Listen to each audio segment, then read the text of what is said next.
Hello, everybody, and welcome to another episode of RE Radar. Once again, I am your host and realtor, Nathan Mathisen, and the goal of this podcast is to always be educating my listeners and watchers on all things real estate. And today I'm going to be doing that by interviewing Liat Arama. Thank you so much for joining me today. Hi, Nathan. Thank you for having me. So Liat has over 10 years of experience in the real estate industry, starting out as managing multifamily properties to now being the founder and CEO of Keasy.ai, a property management concierge service. So just getting right into it, maybe we could start off with you telling a bit about Keasy.ai and how it came to be what it is today. Sure. Keasy is a result of me wanting to take a day off. I've been a landlord for many years. I own more than 150 of apartments myself. And as a landlord, you have to always be, to some extent, on call. You always have to be available to take care of problems. Of course, problems like to happen on the weekend, on Christmas vacation, things like that. So I was looking for a solution on how I can still be in control, but also take a break.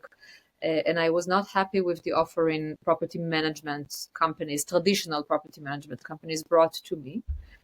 What Keasy does, it's a landlord concierge. It's essentially, we tell our clients, we will answer all the calls from your tenants and we will take care of your collection. And then any other problem that arises, we will take care of it based on your instruction. We charge a fixed fee of $25 per door per month for the 24/7 availability, for the platform that allows you to make online rent payment, for everything that you need to run the business. And then everything else you may need as a landlord, we charge a la carte, leaving it to the landlord's choice how often and to what scope he would like to use our services. Is Keasy.ai is it more of something you think is best implemented on mass investors, a lot of properties, or could mom and pop kind of small time just own maybe a couple properties? Is it a great thing for them as well? How does that kind of blend Great together with? question. Great question. So to Keasy, it doesn't matter if you are, multi-units or just a mom and pop landlord. For mom and pop landlord, this is a fantastic service because they get economic of scale. They join a platform, they join a community, they get resources of a large landlord with a smaller portfolio.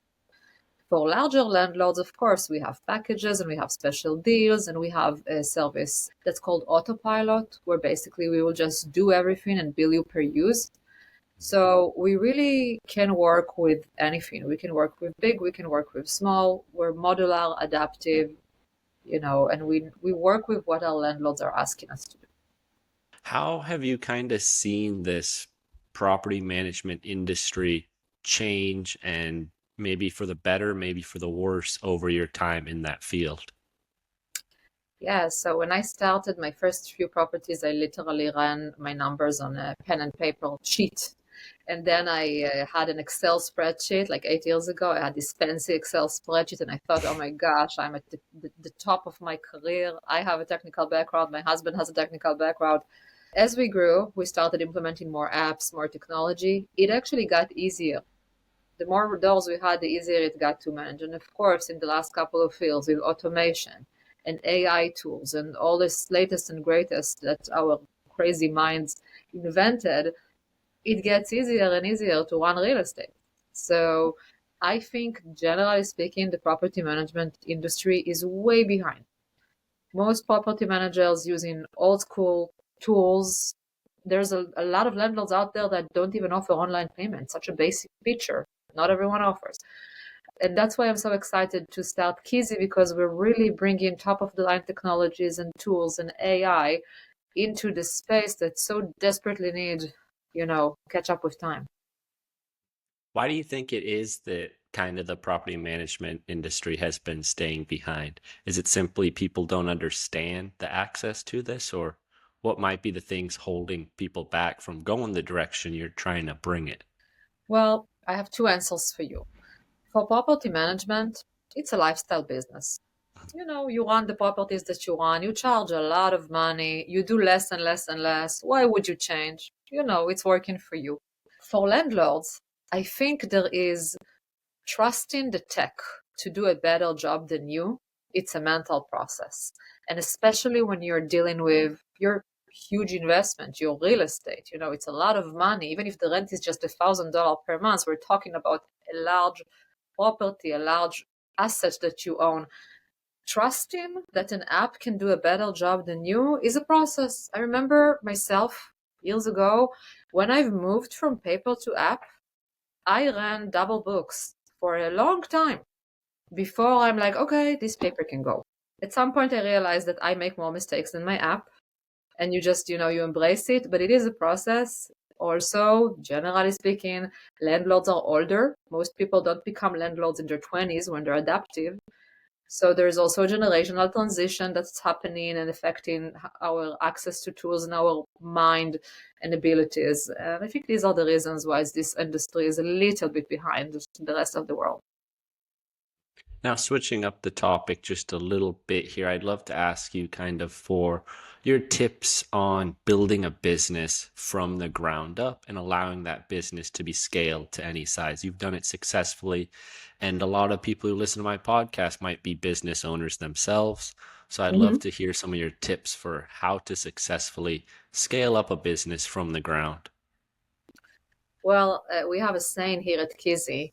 We're automating ourselves out of a job, meaning we're building everything that you do more than one time in your week needs to be automated. And if you start thinking like that, then you're clearing time, you're clearing time, you're clearing time. And as the weeks go by, this time becomes time where you can develop your business, where you can, bring your more customers, expand. This is a gift that we got in our generation in current times. And I think this would be my number one tip to new business owner. Be efficient. Your time is the most expensive resource that you have. Save it and use it properly. Exactly. Time's kind of the thing. Some people don't wrap their head around how valuable it truly is because you can never get more time. There's a certain amount of time you have, and the idea that automating as many systems as possible will save you so much time and allow you to then do other stuff that then can further it. It's all going to fall upon itself and just keep on building on that. That's great advice right there. Now, another bit on investment properties a bit.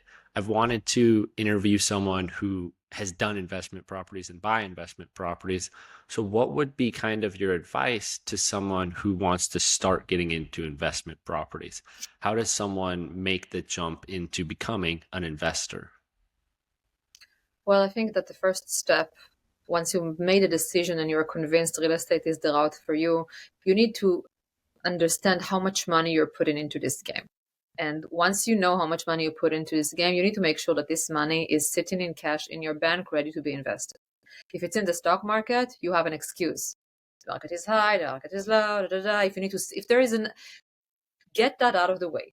Have the money ready. Once you have the money ready, go shopping. You now have your cash, so you know your budget. You can, run pro formas. You can start analyzing deals.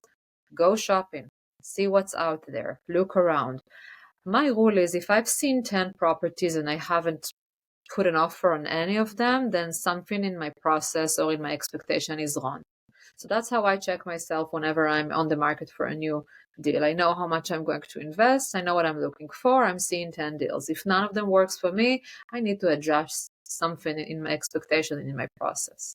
My other big advice for beginners would be surround yourself with people you want to become. Go to clubs, go to groups, talk to other realtors, talk to other landlords, talk to people that are doing what you want to do and be empowered by them. That's a big one for me. I get a lot of energy from other people and I've surrounded myself with people that I appreciate and it has helped me a ton in my life. What made you kind of want to go in this direction? What's kind of drove you to this field? Well, they don't make any more real estate. You have a product here that has a growing demand and a limited supply. You don't need to be a mathematic or economy master to understand that this is a very solid, safe, and good opportunity. And for me and my husband, that was the biggest attraction in real estate. If you look at where the money goes, rich people, rich foundations, where are they invest, how are they preserving their cash. Real estate has always been a cash preservation and growth and a very big part of our economy. The government wants you to buy real estate. When you buy real estate, you are solving a problem because there's not enough housing and we need landlords. You can look at the different tax benefits that you get as a real estate investor, and this is a clear sign that the government would much rather have you put your money on the real estate market than anywhere else. So all these things together brought us to the conclusion that this is the field we want to play, and we've been doing this for over 12 years now. Better days, worse day, for sure adventures, but overall, highly recommend. That's great. And just wrapping up here with a final question for you. What has been that biggest lesson that you've learned as an entrepreneur? The biggest one, I've learned so much. Yeah. I think just do it. Just Mhm. get up and do it. And if you're not doing it, then you shouldn't do it. Move on, do something else. I That would think be my that that's such great advice because that is for a lot of people really the hardest hurdle. It's Yep. simply taking action and doing it. And then if you can do that, you'll realize you love this and you just keep on doing it. But if you 100. never take that effort, you'll never know. Or maybe you do it and it's not for you, but at least you took that step and you tried. Yep. Totally. Analysis paralysis is a danger zone. It is Mhm. important to research, to have a plan, to be prepared for your next adventure, but there is a moment where you're overthinking. There is a moment where either you act or you move on to something else. And I think that's when I look around, that's where people fall. That's where they get stuck. So that would be my number one tip. That's great. And thank you so much for joining me today, Liat. You've provided some super helpful and educational info about entrepreneurship along with your company, Keasy, and the ability that it could have to help out certain property managers. So thank you. Thank you for having me. And with that, I will say thank you to my watchers. Thank you to my listeners. I will see you next Tuesday for the Radar's Tuesday tour segment. But until then, peace.